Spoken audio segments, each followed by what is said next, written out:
ball again, and this is exactly what we were talking.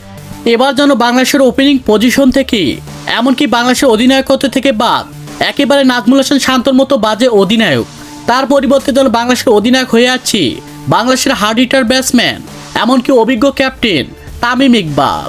আর যা দেখে রীতিমতো অবাক হয়েছেন হাজারো কোটি ক্রিকেট ভক্ত সমর্থকরা। হ্যাঁ দর্শক, বিস্তারিত জানুন পুরো ভিডিও জুড়ে। এবার যেন দেখা গিয়েছে 2025 সালের চ্যাম্পিয়ন ট্রফি ম্যাচে মনে বড় আশা নিয়ে মাঠে নেমেছিল বাংলাদেশের মতো শক্তিশালী দল, আর মাঠে নেমে যেন ভারতের বিপক্ষে একেবারে ওপেনিং পজিশনের ব্যর্থতার কারণে ম্যাচ হেরে গিয়েছে তারা।